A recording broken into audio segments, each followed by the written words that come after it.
Everyone. Welcome to another episode of Let's Talk It Out. Today is a wonderful episode.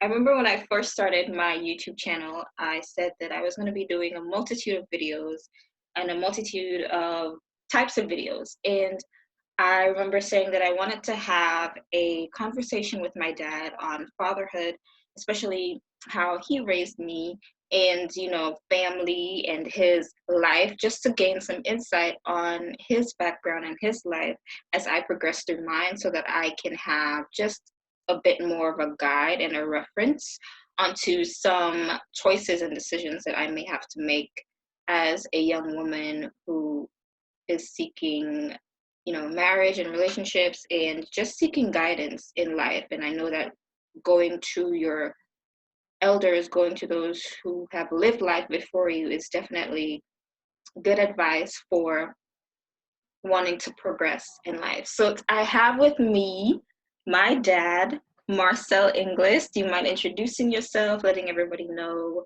who you are and what you do, and just a little brief synopsis about yourself? Hello, my name is Marcel Inglis. I'm originally from Bocage, Castries, St. Lucia. I've been living there all my life.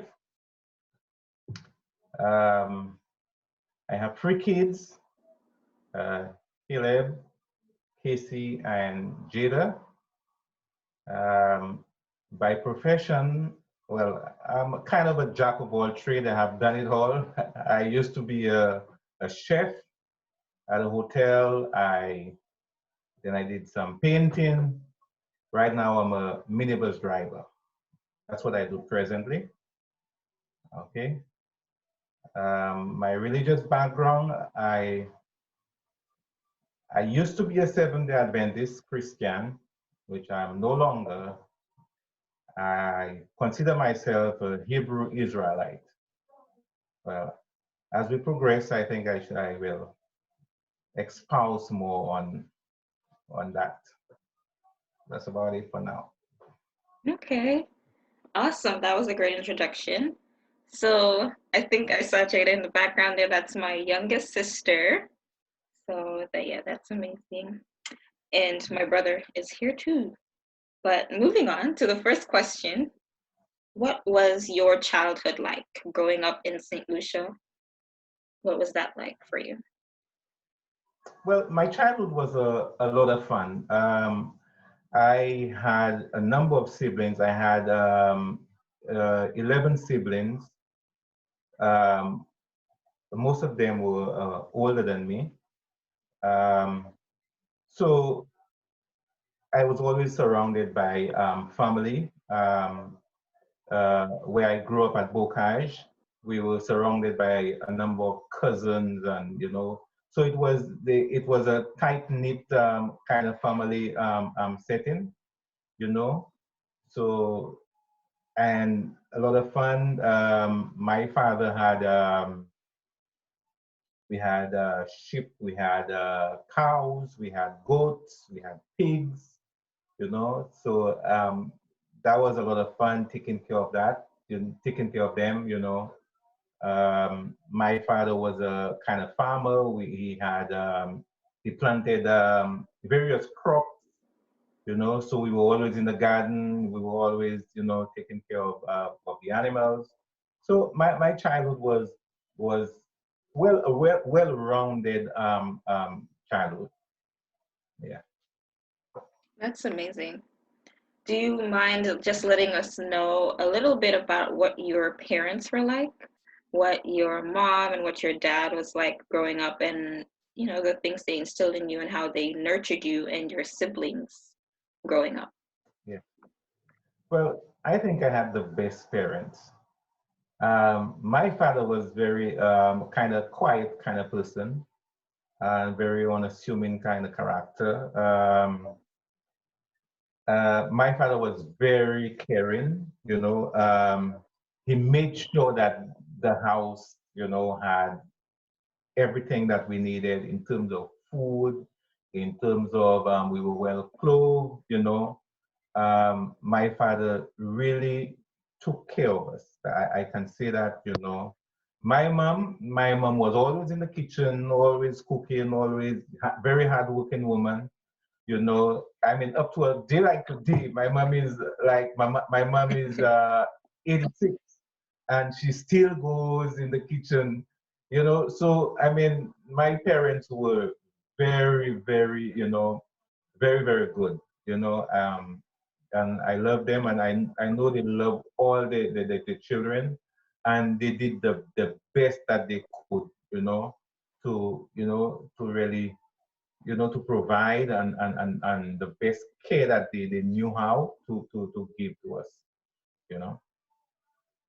That's awesome. That is awesome. And I definitely can agree.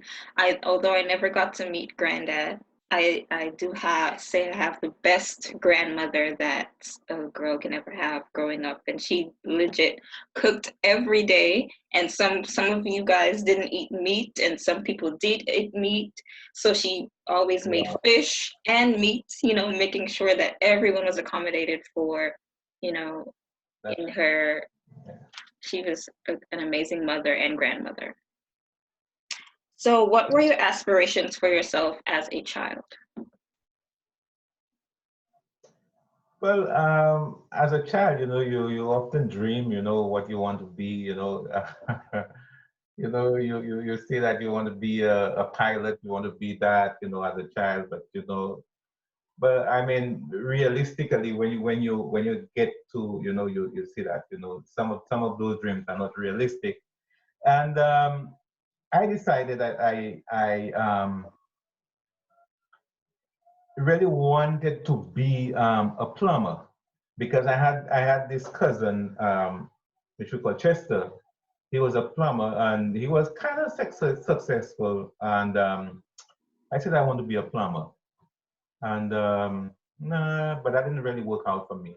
When I left school, I only attended primary school. So when I left school, my dad took me to this garage that he had his cousin was managing, and there I learned body work. How to fix cars and so on. But to me, that was not really my calling. I left that. I went to work in a dairy. You know, making ice creams and so on. I did not spend very long there either. I left that. I went and worked in a hotel. I became a chef. And I think that was really my passion. That was really my what I really wanted to do. So I spent about 9 to 10 years working at the hotel as a chef. And that was really good. I really excelled there. I became a sous chef, you know. But after a while, sometimes you get tired of things. And I decided that, you know what? I want to work for myself. I don't want to work for anybody again. I want to work for myself, you know. And I started doing painting, start painting people's houses. I became very successful at that. And eventually uh, I said, I want to look for something that I have more ease, you know. I wanted to do something that I have a lot of ease. I can, on my own terms. So I bought a bus, and I started doing. I became a minibus driver, you know, and that's where I am today. I am a minibus driver. I built my house. I fed my family, on that, and that's who I am today. That's it. Yeah, that's awesome. That's awesome. So, can I talk about, you said being a chef was somewhat of your passion, and you did that for Yeah. 10 years. Then you Mhm. pursued being an entrepreneur, working for yourself, I would say, as a Yeah. driver. What Mhm. other influences led you to wanting to do something else or do something for your own as opposed to working as a chef, being that it was your passion? Well, one of the reasons I left the hotel was in the hotel industry, you work you work long hours, and you don't have a lot of time for yourself and your family. Um, you see, I work on Sundays. I work all weekdays, and I only had one day off, which was Saturday. And Saturday is my Sabbath. You know, and that's the only day off I have. So I said to myself, I mean, that's not working for me and my family. And I decided that I wanted to do something on my own terms. Something that I can take whatever time I want off. I can spend more time with my family. I could have Sundays. We could go by the beach. We could do stuff together. Um, and that was one of the major reasons that I left the hotel industry. Because of the time. You know. Yeah, that's understandable. And how have you liked working for yourself? I know there is ups and downs to working for someone else, or pros and cons to working for yourself as opposed to working for a company or for a hotel, whatever it may be. There are pros and cons to each side. What would you say is the con and the pro for working on yourself, working for yourself? Well, okay, working for a company. Let's say I'm working at the hotel. Hmm. Um, every fortnight, my salary is guaranteed. If I'm working for $1,000 a month, my salary is guaranteed $1,000 for a month. No headaches, no. Your salary, you're gonna get that salary. You know, but working for yourself, you have to do the hustle, put the time.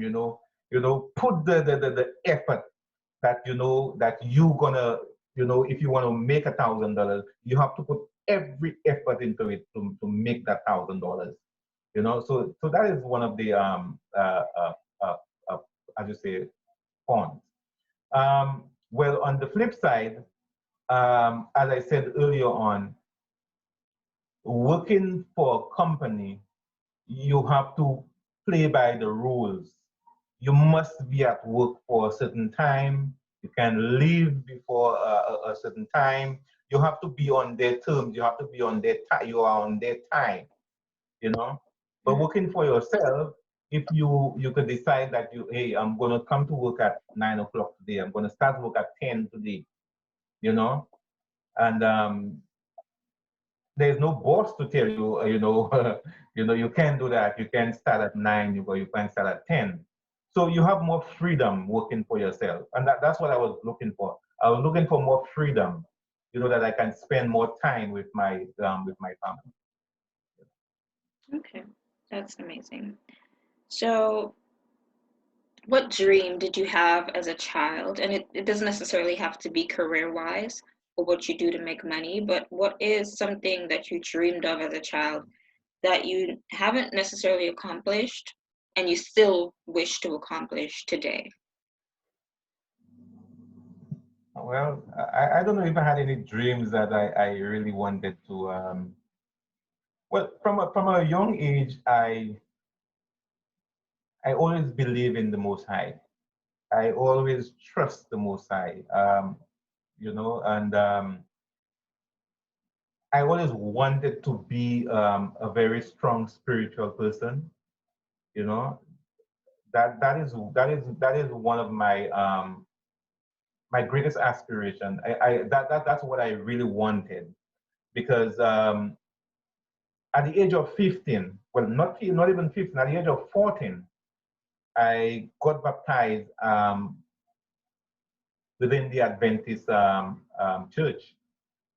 So I mean, my focus, my determination, even from a child, was I wanted to serve the Most High. I think that was my greatest aspiration. I guess I don't know if I have any other. You know. And how do you feel right now in your spiritual walk, what would you say to your 14-year-old self? Is that something that has been accomplished? Is that something that you're still striving towards? Well, I think I have accomplished a lot. Um, my journey has been really, well, let's just say it has really been a journey, my spiritual life. Um, from Christianity to where I am today has really been a journey, looking back, where I have come from, it's really been a real tremendous journey, you know. Okay. Yeah. And what was, or how, I'm going to skip a question and just say, how did your father influence your fatherhood? Ask the question again. How did your father influence your fatherhood? Oh, well, he did a lot. I mean, he really influenced my fatherhood. Because I learned a lot from him, the way he took care of his children, the way he managed his household. My father was really a provider, and not only a provider, but my father, he led by example. I cannot remember ever hearing a swear word from my father, you know. Um, my father really led us by example. Although my father used to smoke, but none of the siblings took up that habit of smoking. None of my brothers, none of my sisters smoke, you know. Um, so I mean, we were really influenced heavily by him, the way he led, the way he took care of his family, the way he provided for his family, the way he was always there for his kids, And I think that really influenced me because I think with my kids, I really tried, although I was not perfect, I really tried to always be there for them, you know. Hmm. What would you say are your greatest regrets and mistakes and accomplishments in fatherhood? Um, well, what my greatest regret was that you guys had to leave. We separated. You guys live in the States, and I live in St. Lucia. You and Caleb, you know. That took some kind of it took away something from me, you know. Because you really want to be there for your kids in every way. Although you're left at the you were a teenager when you left. So, but in spite of that, you want to be there. You want to see the progress of your kids. You want to be part. You want to be part of that development, that growth. As a father, you really want to be part of that. But that was one of my greatest disappointment, regret, and so on. Well, well, seeing you guys right now, seeing you and Caleb, you guys have grown. You have become successful in what you all do. I'm very proud. I'm very proud of you guys. You all have gone to school, you have gone to university, you have achieved much, you're not in the life of crime. You guys are not in, you have a very strong spiritual background. I'm very overjoyed. I'm very happy that of the path that you guys have chosen. Very happy about that, you know. That's amazing. That is amazing. How were you told that you were going to be a father the first time? Like when you we were finding out that Caleb was going to come into this world. What was the whole situation around that happening? um, a kind of mixed feeling, joy and uncertainty at the same time. You know, you don't know how it's going to work out. You don't know if you're going to be a good father. And joy that you're going to be a father. You're going to have a kid. You know, you're going to have a child. You know, so kind of mixed feeling. When Caleb was born, I was the happiest man. You know, I used to go everywhere with him. You know, go everywhere by the neighbor. I used to have a close friend, Richard. You know, every day I'm by Richard with him. You know, and walking him around. You know, make sure that he had. You know, because I was kind of vegetarian at that time. Um, and I used to make sure that that he had his fruits. Um, I didn't believe in feeding him with cow milk. I used to make sure that he had his soya milk every day. And I really went all out. To really see that that he grew up healthy and he had all what he needed. And so on. So I mean, it was a kind of mixed feeling, but when he was born, I think I had the greatest joy. I mean, I was the proudest father, you know, the happiest father. That's what it was. That's good. That's amazing. And what do you think you would give to fathers or expecting fathers? What advice would you give to them in preparation for fatherhood? And what things do you think you just can't prepare for? Well, you can prepare for it. First of all, you have to be somebody who's responsible. You cannot be somebody who is just a family kind of person, as we say in our local parlance, and think that you're going to be a good father. You know, you have to weigh what you are getting into, that you are bringing a new life into this world, and then you have to take that responsibility very seriously. Um, Also, I believe that you need to have a strong spiritual connection with the Most High.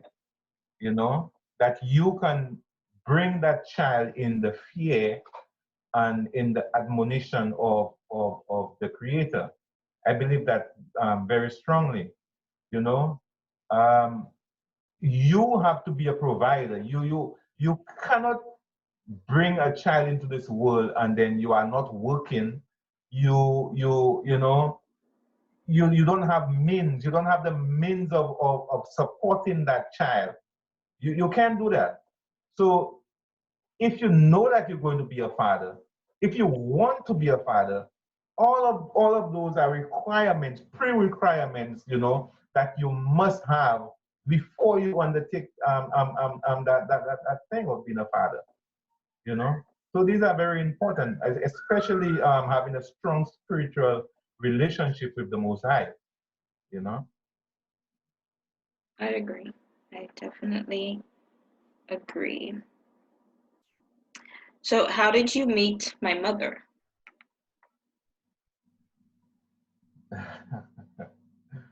Okay.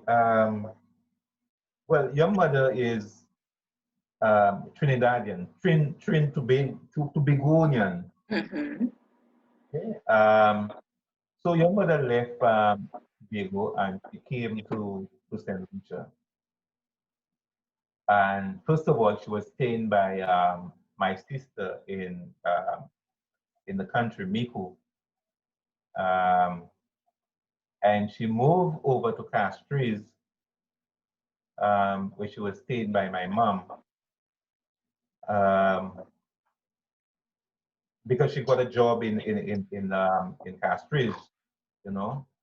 So we met. We spoke a couple of times, very casually, you know. And she was always home. We were in the same house, and we became friends. First of all, we became friends, and I developed a attachment, a liking um, towards her because she was a very attractive woman. Um, she was a very caring person, very nice personality, you know, and we became friends, and we went out a couple of times, and that's how it started, and we fell in love, pretty soon. Uh, couple of well, uh, couple of months, almost a year into the relationship, Caleb was born, you know. So and that's how it started. And we got married. We got married later on, you know, and that's that's how it went, you know. Okay, that's good. It's a good love story. So did you think you were ready for marriage at the time of marriage? And would you say that mom being pregnant at the time or conceiving Caleb was a heavy factor on why you two chose to get married? Or do you think things would have worked out differently had Caleb not been in the situation? No, I didn't think that Caleb was a factor. That's why we got married. Although it played a little role, but I think we love each other. Eventually, even though there was no Caleb, we would have gotten married. You know, we were already living. We were already living under the same roof. You know, although at my mom. Um, so I think that was always the plan. Eventually we moved out. And started renting. You know, um, but I think we love each other, and that was always the plan. That we would get married sometime. You know. Okay. Uh, what were your expectations for marriage? What did you think marriage was going to be like, and what was the reality of marriage when you actually got into it? Well, I think we were already living together, so I don't think I had major expectation because it's not like it's not somebody that you are moving into a house for the very first time with, and then you don't know what to expect. We were already living together. It's like how you say we already in a common law relationship, you know. So it's somebody that you already knew. You knew what the person was giving. You know what to expect from the person. So that is what it was with me and your mom. Um, I knew her and she knew me. It was not. I was not expecting anything different in the marriage. Because we were already living together. Okay. So then what was the marriage like? What were the highlights of the marriage? What were the low parts of the marriage? How did I come to be within the marriage, and just things like that? Um, I think we had a very good marriage. Um,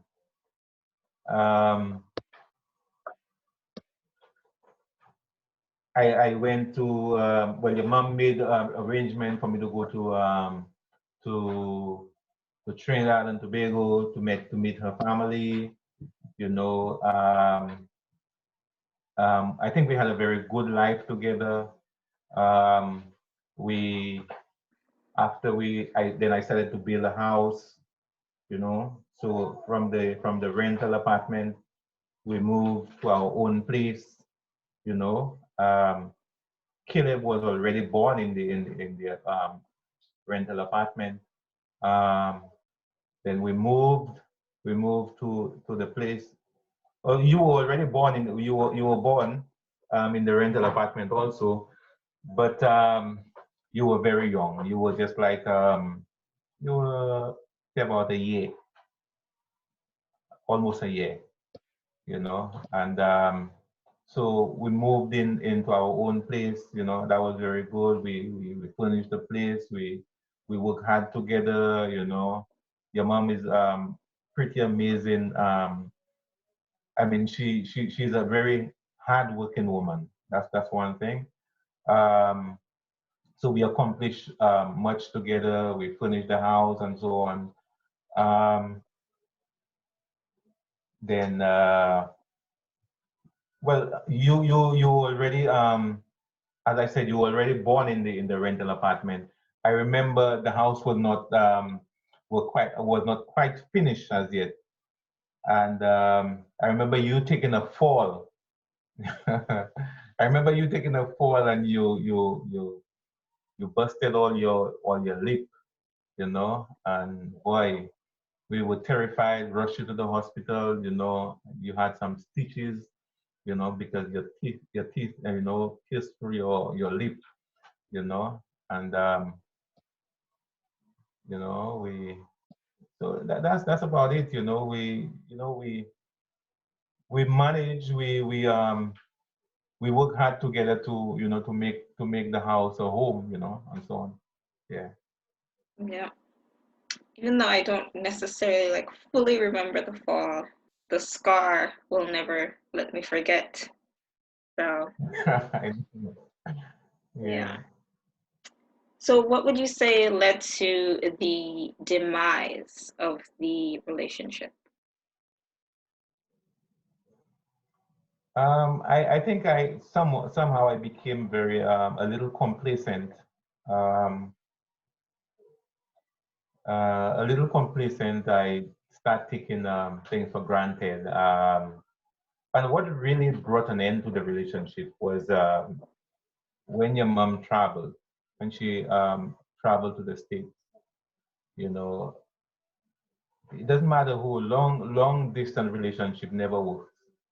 You know, and the fact that we were not physically present, it kind of detaches even more, you know, detaches really, you know, because she's in the States, I'm in St. Lucia. Although I went up a few times, but you know, when you alone months upon months, you know, that does something to the relationship because relationship demands, you know, physical attachment. If a marriage is going to work, it there must have physical, you know, attachment. Long distance relationship don't work. I think that was what really brought the demise of the relationship. You know. Okay. So, concerning her move to the US, was it something that was discussed? Was it something that you had reservations about beforehand? And is that why part of the reason also why a strain was caused in the relationship? Um, it was discussed. It was discussed. I had some reservations, but I think I was trying to play some kind of role that you know almost like a Don Kerrish role that hey, if you want to go, go, and but you know inside that you really kind of hurt, you know, you really don't, you know. Yeah, yeah, it was discussed, but I think as I said, complacency and so on really played a major role in the demise of the relationship. So you, let me see if I could skip ahead. So how has the ups and downs or your past relationship or your past marriage influence your current marriage? And I think you mentioned previously about, emotions and not letting them show or not expressing them, and how that could kind of cause a rift within relationships. So how has there been growth and progress in that regard? Well, yes, I mean, you ought to learn from your mistakes and from the past, you know. So I mean, now you take people more seriously. You don't take people for granted. You work on your relationship. It's not something that it's not a fait accompli. It's something that you work on daily. You know, so so yes, I mean, I learned from all the mistakes that have been made in the past relationship. You always try to be there for the person. You invest time in the relationship. So I mean, these are some of the ways. These are some of the lessons that I have learned. Yeah, you always try to be there. You always want to invest whatever time and effort in that relationship. Yeah. Just something that I want to touch on too. I think that your answer was very good, and I'm just, happy that I definitely see and feel a growth in you concerning emotional availability or just emotion wise. But what would you say to men? And I think this is just a thing that a lot of men go through in America, in the Caribbean, where showing emotion and expressing them is something that's not heavily pushed upon. It's not something that's parented towards. And so, and it's something that's learned later on in life after many ups and downs and learning. But what would you say to young men about emotions, about showing emotions, about the balance of it and the overexpression of it, or just emotions in general? Oh, okay. Well, for me, it was not something that I was taught, showing emotions. I have never seen my father show any kind of emotion to my mother.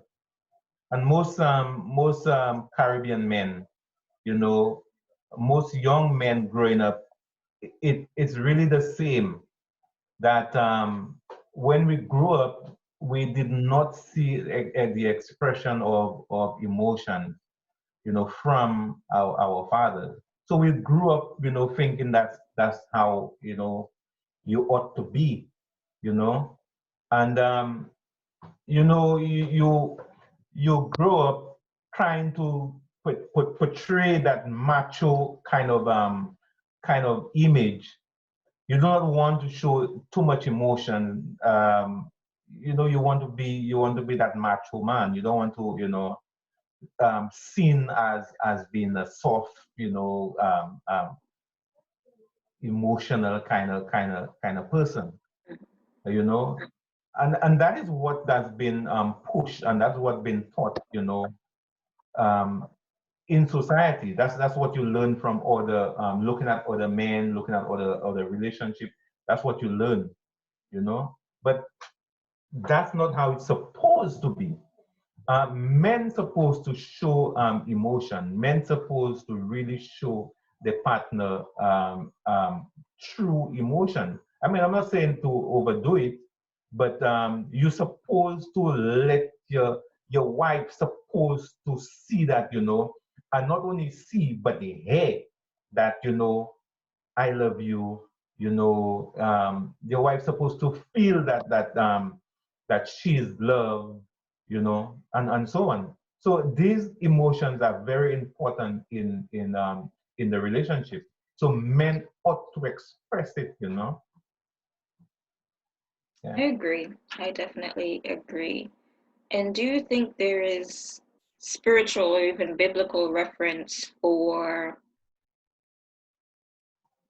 how a man should be and act within a marriage? Um, Spiritual reference. Mhm. Let me see. Um, who can I? Well, I could think of Abraham and Sarah. Mhm. We are told that Sarah called Abraham Lord, not that she reverenced Abraham as a god, but the kind of respect that she had for her husband. Um, so so that is important, that the wife's supposed to have a certain amount of respect. The husband's supposed to know that this wife, she respects me and she loves me, Mhm. and also Abraham, when Sarah suggested to Abraham that she should let this bondwoman go, let Hagar go, Abraham had to hearken to his wife, you know? So, I mean, so it shows that kind of mutual respect, for each other. And that is important in the relationship. They must have mutual respect and love, genuine love for each other in the relationship to make it successful. I agree. I agree. And concerning the topic of love, I mean, if you ask one person, they may give a certain definition. If you ask another, they may give another. I mean, scientists would simply describe it as, some chemicals going off in your brain, and it's simply just a feeling. But if you ask a believer in God, if you ask somebody who reads the Bible, they would probably say that it's more of a principle, and it's the combination of feeling and choice and all of those things. What is your definition of love, and how do you choose to act it out within marriage and to show your kids? You mean in terms of the kids, in terms of relationship with children, with your kids? Yeah, so like platonic love and love within marriage, or like, Okay. is there a difference? Like, Um, just your specific definition. yeah, well, there is a difference. The love that you show to your kids and the love that you show to your partner. Hmm. Um, your kids, you have love for your kids.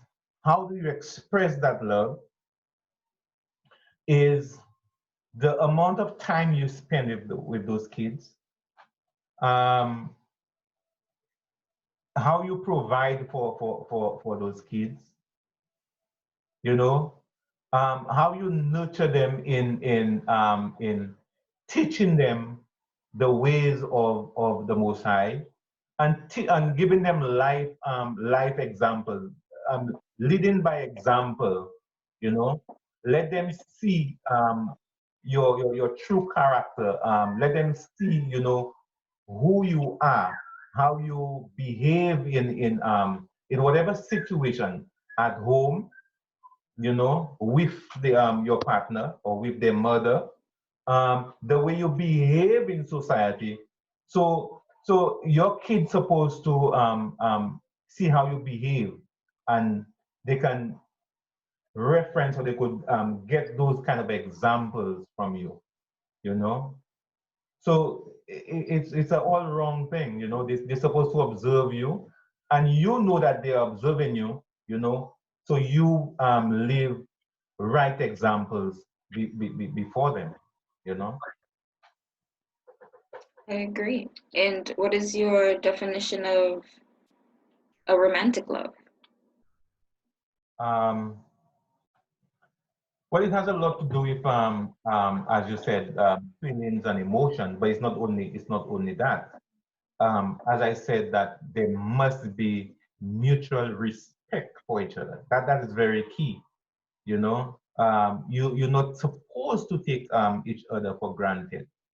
You know, you must be you must, because there cannot be love. You cannot love don't put food on the table. That's one thing. You cannot say I love you, and you don't provide. You know, you are not a caring person. You know, so love is just not in words, but love is what love is always an action word. Love is always what you do, you know, and how do you behave towards that person, you know? So emotion, yes, but love demands, or love has a lot of action in it. Yeah, I love that. I think I heard this quote or read this quote saying that love is a verb, love is an action word. So it's Okay. more than just a feeling, it's more than just a word that, or three words that you say. It definitely, Yeah, you have to back it up. So that's right. I agree. So, what do you want your legacy and the legacy of your children to be? Okay. I want my children to see me as a father that tried his best to bring them up in the fear and the knowledge of the Creator. Um, that is my passion, with especially what is taking place in our world today, where our world is heading today, you know. And I believe that we are living in the very end of time, you know. So, I mean, right now it's even more urgent than before. So I want my children to see me, you know, as that person that really wants, you know, to bring them, or for them to have that connection with the source, with the creator, you know. And that is my overwhelming passion also. I want to have that connection. I want to, you know, remain true, remain focused, you know, with the creator, you know, following all his commandments, following all his laws, you know, and so on. That is my aim, and that is the desire I have for my kids, you know. That's amazing. I think that is one of the most important legacies, you know, more than giving your children land, more than giving your children money or passing down material things. I think raising up your children to have a foundation in knowing that, you know, they will be taken care of and they have a heavenly father that they can rely on, and to raise them to obey his commandments and to keep that at the forefront of their minds despite the challenges that life throws at them is one of the biggest things you can do for your kids regarding legacy. And I do definitely agree that that was instilled in us from a young age, you know, to going to church, even though we grew up Christian, you know, it Yeah, was very, we did go to church sometimes with you, but yeah, we mostly, for the most part, grew up Christian. However, yeah. I would say that a spiritual foundation was something that was instilled in us by you and mom. And I don't know that I would be the person that I am today without that type of upbringing. So I'm definitely grateful for that. And that is a great legacy to live, and definitely something I want to pass down to my kids. So You thank could not have said it better. You could not have said it better. you. And the Christian, I mean, that was a journey. All that was part of the journey, you know. So, I mean, I became a Christian at a very young age, you know, but I did not stay there. It was a journey, you know, that led me where I am today, you know. So, yes, you know. So you mentioned earlier that you identify as a Hebrew Israelite.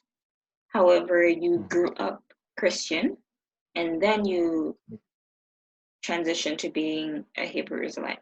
I'm pretty sure that wasn't just a one day thing, and it, like you said, it was a journey.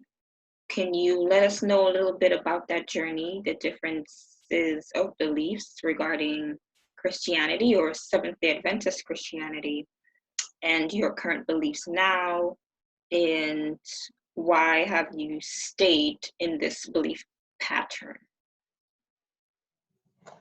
Okay, as I said, I grew up, well, I got baptized at a very young age in the Seventh-day Adventist denomination.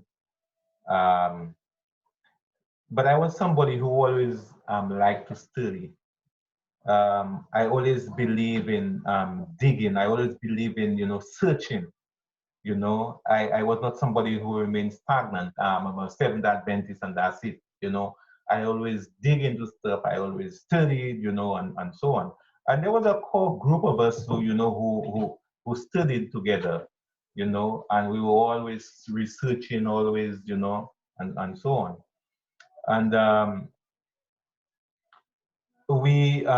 there was another group in Barbados um, that we were getting letters and we were getting books and so on from, you know, the head of the group was Brother Dublin, and we started studying and studying some of the messages, you know, and studying things like righteousness by faith and all those various different doctrines. That's what Christianity is about, doctrines. And we were studying all various types of doctrines, you know, and so on, you know, and but we never stopped there. You know, we were always, you know, searching and you know, and eventually we started meeting with another group in St. Lucia, and they start talking about Hebrew Israelite and we need to keep the laws and the commandments of the Most High, and they are Hebrew Israelites and so on, you know, and we find them very we thought that they were very weird and they were very outdated and they were stuck in the Old Testament and so on, you know. And these guys did not believe in Jesus. And I mean, you know, that was so weird. I mean, you know, how come you not believe in Jesus? You know? And but we started studying, we started looking into things, you know, and started looking at the authorship of the New Testament. You know, who wrote it? Where did it come from? Who were those authors and so on. And we started looking into history. You know, who are we? You know, those people, the enslaved people of the Americas. Of the Caribbean, you know, who are those people? And we started looking at the history and where did we come from and so on, you know, and we recognized that we were the actually Hebrew people. You know, we were the true chosen people of the Most High. We were who were under the curse of the Most High because we were disobedient to His laws. We started worshiping false gods and so on, and the Most High scatters, as He said in His Word. You know, but if we return to Him, that He will gather Israel.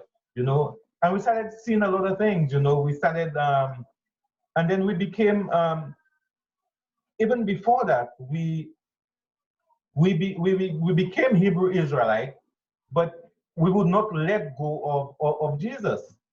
You know, we felt that, you know, I mean, we can't let go of Jesus, even though that other group, you know, had let go of Jesus. We felt that, you know, we had to hang on to Jesus, you know, and we saw Jesus not as that white man, you know, like the pictures show us, but we saw Jesus as a black man, you know. So we didn't see him as a white man anymore, but we saw him as a black man, trying to identify, you know, with him, you know. And then eventually we started, our eyes started opening, and we saw that, hey, that Jesus never existed, you know, and the true son of the Most High is actually Israel, which is, as he said in his word, you know. And so we let go of the Jesus character, you know, and we focus on the Hebrew scriptures, which Christianity called the Old Testament, which is the Torah and the Tanakh, you know. So we started focusing more heavily on the Torah and the Tanakh, which you call the Old Testament, you know. So I mean, that has been the journey, you know, and that's where we are today. We are Hebrew Israelites, you know. We follow the laws. That's what the Most High has given us, not doctrines. The Most High has given us laws and commandments, you know, and that is our righteousness. You know, following his laws and following his commandments, that is our righteousness, you know. So that's where we are today, you know. Mm-hmm. So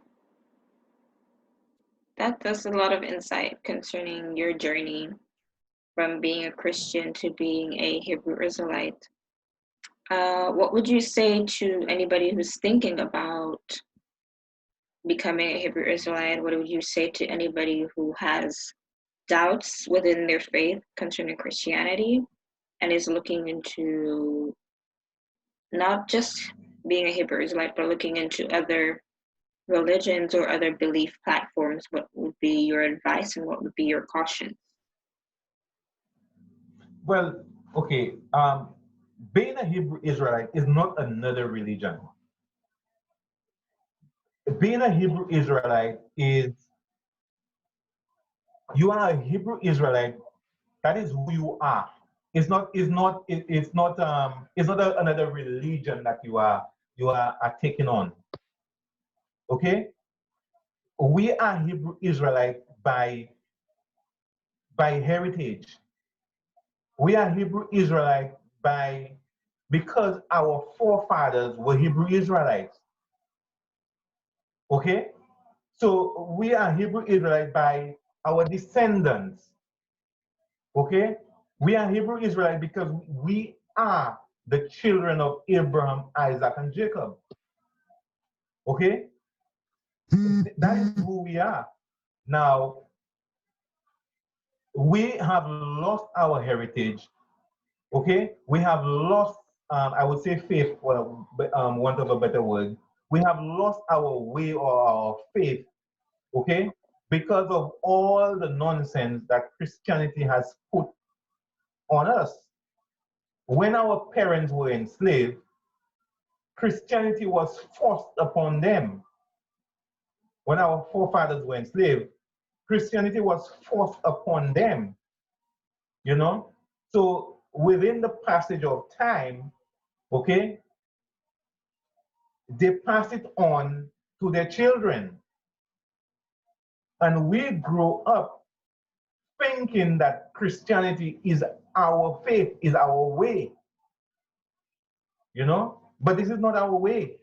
We were something else before Christianity came, you know? We have always been Hebrew Israelites, but that was kept away from us, you know? So, I mean, telling somebody, the person just have to accept who they are. The person has to accept the words of the Torah, the laws and the commandments that the Most High has given, you know, in the Torah. Very simple, you know. The person has to renounce, because what has always landed Israel into problems, it is idolatry. And this is what is landing present day Israel in the same problem. Idolatry. We worship a God that was given to us by our slave masters. We worship a God called Jesus, given to us by our slave masters. And once we stay in that idolatry, you know, we are not going to see our way through. We have to return to our Father, that one God of Israel, not a triune God, but that one God of Israel. Okay? We have to return to Him. That is the only way we will see deliverance. You know, so that's what I would say to somebody that will, you know, that want to, you know, find their way. Okay. I definitely agree. I definitely think if you have a person who has questions concerning your current belief patterns or your current religion, and you are looking to gain insight on other belief systems, or just knowing who you are in God, or in finding your identity in that, I would say to take the time that you need, and it's not something that happens overnight. And I would also say to just read the word, read the scriptures, search the word, and like my dad did, do your history. I mean, the good thing about the Bible is it has historical context as well to prove its truth.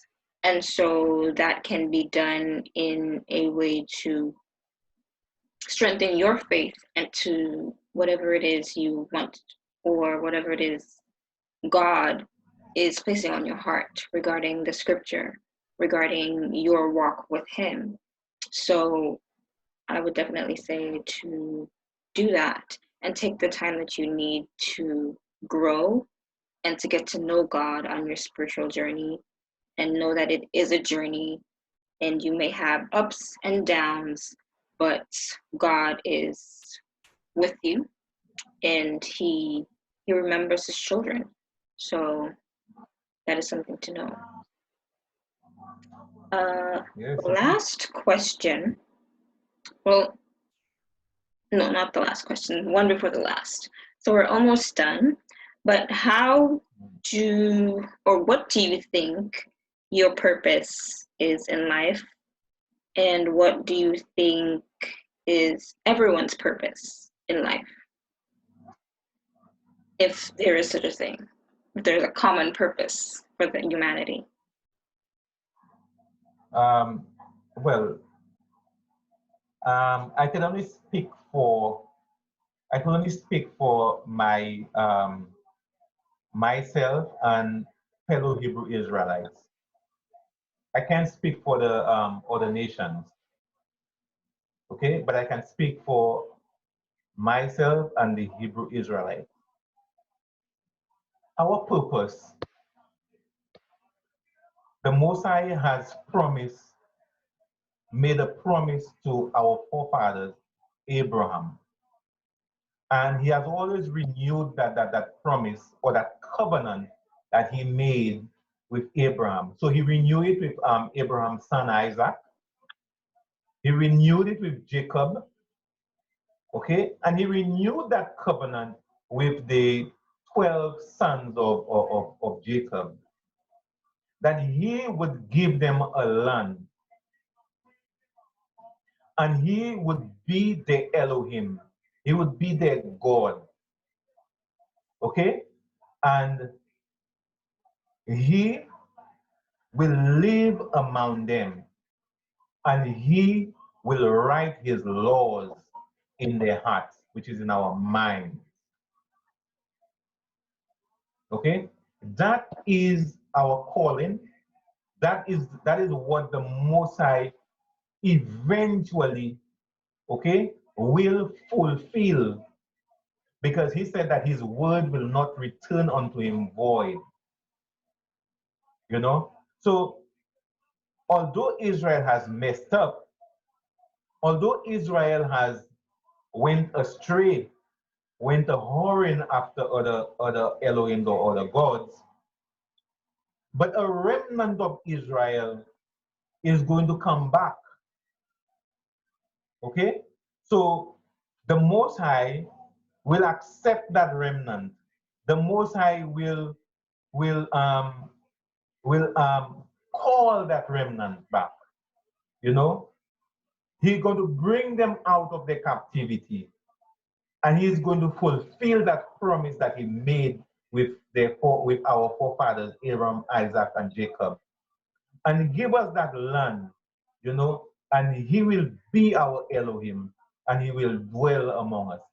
That is the promise, and that is what every Hebrew Israelite is looking forward to. That is our calling. So that was a great answer. I definitely believe that was a great answer, and it definitely led me to just a few more questions. Within the Hebrew Israelite belief system, within the lifestyle, there are some who still believe in the Trinity. Well, not necessarily the Trinity, but who still believe in They Jesus. believe in Jesus. Yeah. They call him So, Yahshua. so what is the fundamental difference between your belief patterns as a Hebrew Israelite and that of the others? And concerning this land, would you say that those with different belief patterns but still consider themselves Hebrew Israelites have a place in that promised land? Okay.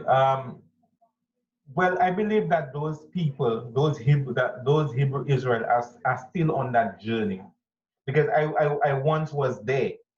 I once believed in Yahshua, and I held on tenaciously. I would not let go of that belief in Yahshua, you know.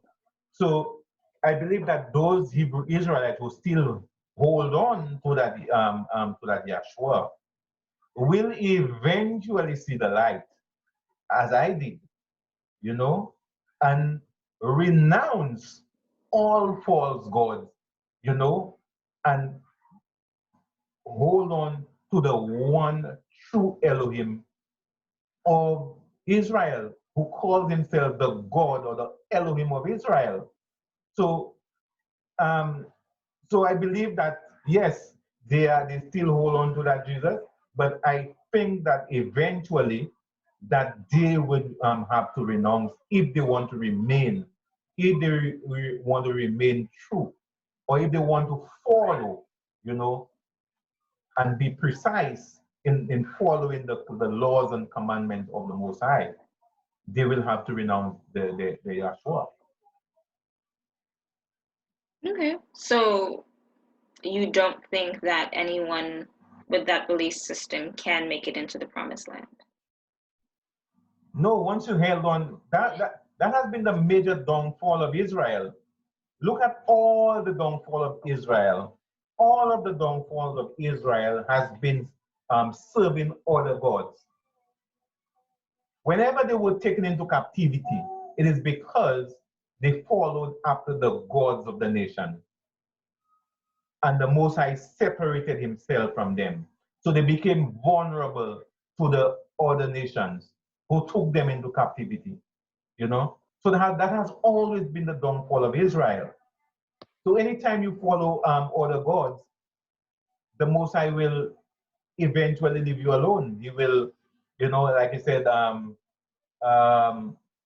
what it says about some people have stuck to their idols, so leave them alone, you know. So that is a major downfall, you know. Okay. I thank you for providing insight on your spiritual journey and your walk. from Christianity to becoming a Hebrew Israelite. We provided some insight, and I hope it provides some to whoever is willing to listen and to whoever is searching or even wondering about being a Hebrew Israelite. So hashtag one last thing. This is just where you leave us with a gem or a little piece of wisdom or even a quote that you like or a book that you've read that really brought some upliftment to your life, that really encouraged you along your journey and allowed you to grow mentally and even spiritually. Well, I will just leave you with the Shema, uh, Deuteronomy chapter 6, verse 4. Um, Hear, O Israel, Yahuwah your Elohim is one. And that did a lot for me when I get to learn that Yahuwah is not free. Yahuwah is one. There is only one Elohim. Okay? There is only one Elohim. And he is the provider, the sustainer. He is the all and in all for Israel. He styles himself as the God of Israel. Not any other nations, but the God of Israel. Okay? He is our strength. Israel has no strength of their own, but Israel's strength is Israel's God. Okay? So let us look up to him. Let us search the Torah, you know, and return to him. And he has promised that he's going to return to us. And we're going to see success in our way. That's what I can do. Okay. So I think you just mentioned other nations and God proclaiming that he is the God of Israel, who is the Son of God. So the people of Israel being the Son of God and proclaiming that Israel is his son. What about the other nations, and do they have access to that promised land? Do they have access to the God of Israel? Yes, they do. We have seen in the Torah and the Tanakh, there have always been other people, you know, who accept the God of Israel. We have Ruth, okay, who told Naomi that your God shall be my God. So she accepted the God of Israel. Okay? So they have Rahab. There was Rahab, the harlot, you know, who accepted the God of Israel. You have is it Uriah? Uriah the Hittite, you know? So these are people from other nations that accepted the God of Israel. And it is the same way today. Other nations can accept the God of Israel, but they must renounce their false gods. They must renounce their false religion, okay, and accept the God of Israel. And how you accept the God of Israel? By accepting the laws and the commandments that he has given, following all the laws and the commandments that he has given.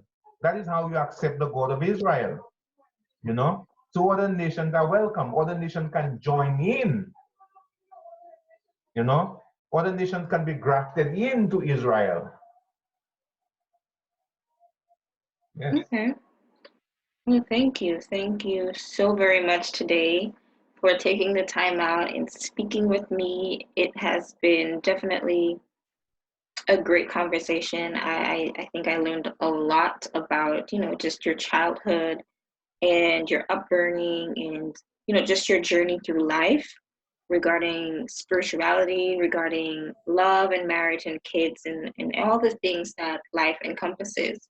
So just being willing to talk about it and to be open and honest about the things that you have went through. I really do appreciate your honesty and your willingness to do this. So thank you, thank you so very much. You're And welcome. It has been my pleasure, and I enjoy doing that.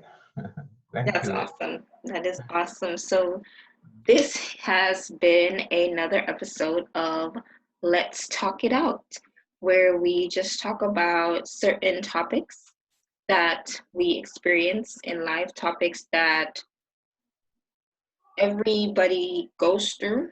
It could be fatherhood, topics like religion, spirituality, and friendships, or anything that is of relevance to the human walk. We will be discussing here on Let's Talk It Out. Thank you again for watching and for joining. I hope you have a great rest of your day or evening. Goodbye, beautiful people, and goodbye, Dad. I will stop recording. Goodbye. Goodbye, Casey. Bye.